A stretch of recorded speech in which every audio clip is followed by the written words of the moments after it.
Ayan po, at kailangan po talaga magdugtong yung pababa at saka dito sa yung papag na yan para yung simento pag nagbuhos ay hindi po talaga uurong yan. Kumbaga na, siya ay nakapix na. Ayan o.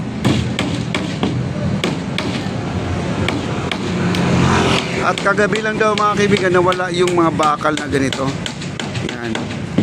Nawala yung bakal na kinuha daw. Kinuha ng mga nagbabakal din sa ano.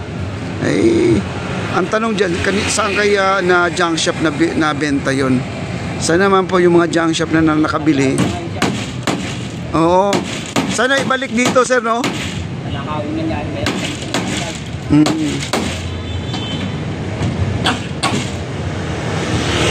Grabe. Sana yung nakabili na junk shop, ibalik dito.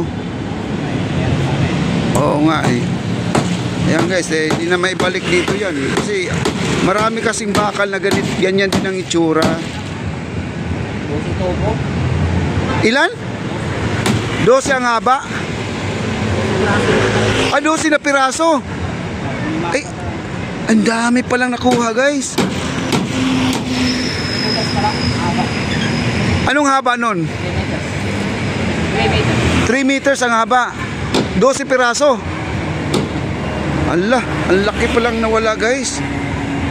Sana po ay wag naman lang gawin yon kasi sa totoo lang mga kaibigan, mahirap magtrabaho na makakulang ang mga gamit. Kagaya nitong ginagawa nila ngayon dito sa papag na to. Gumawa sila ng improvise na lang na amdamyo. Instead niya ay mayroong thread yan. Tali-tali na lang po ng alambre. Ayan po. Dapat ito guys, may nagbabantay dito sa gabi. Kasi hindi naman kasi pwedeng iuwi nila tong bakal o liligpit nila kagaya nitong mga nakakabit na to. Pagkatapos ng trabaho, ililigpit nila, kinabukas ikakabit din ulit. Parang parang mapapagod sila mga kaibigan kasi kagaya nito, pinako na niya, nakafix na yan. Ay nako, mga tao talaga. 3 meters ang haba, 12 piraso po ang nawala dito. Ay nako, grabe guys. Ganyan po ang mga yung nangangalakal ng yung mga bakal, yung nagbabakal, Kaya yung mga gumagawa ng ganyan, damay din yung mga gumagawa ng tama.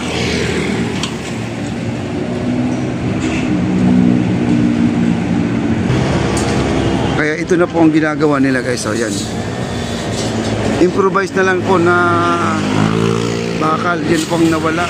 Ganyan. Hindi mo na makikita yan. Kaya request po ng ating mga kababayan, magkakaroon tayo ng CCTV dito para naman ay kung sakaling wala mang nagbabantay, nakikita. Yan, tinatalian po niya guys.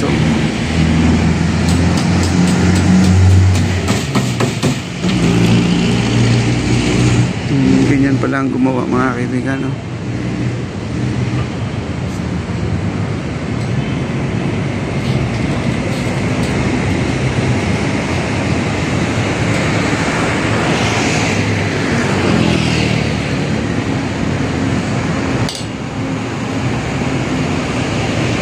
Talaga matibay guys, hindi na talaga gagalaw yan.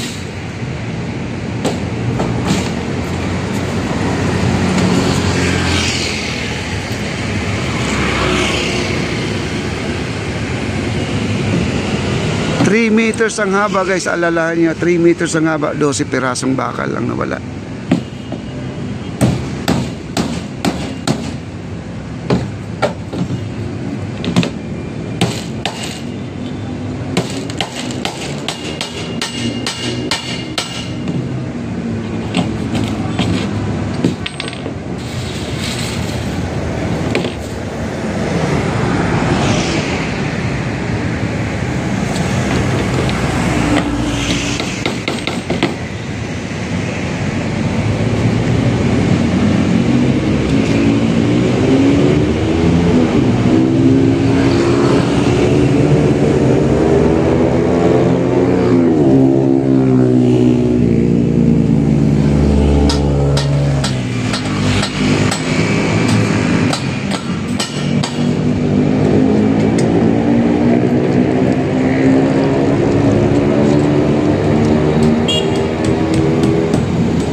tinatalian niya para hindi dumadaos-us po yung yung plywood.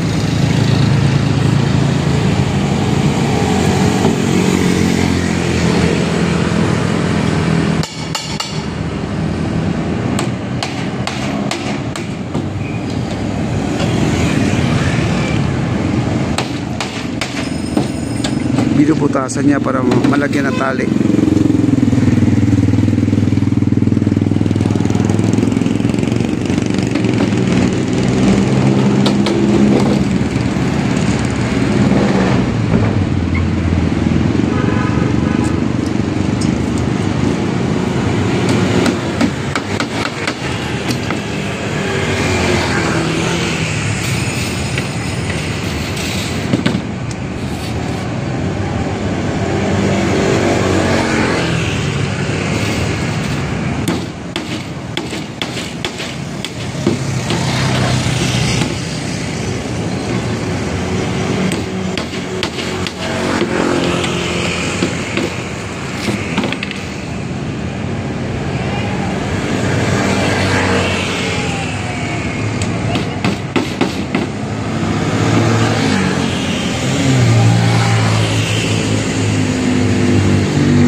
Ayan, at bubuhol na lang po dito sa ilalim yan para naman ay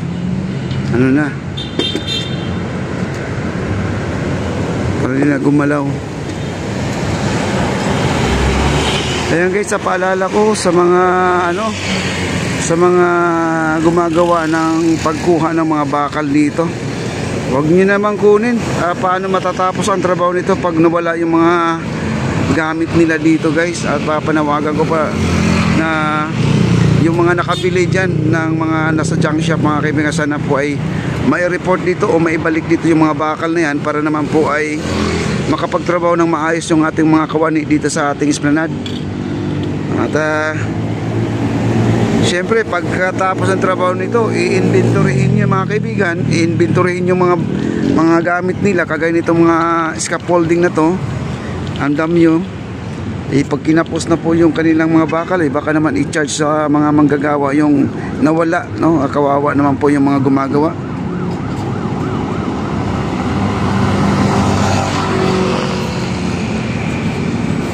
Ayun, at naitali na po nila.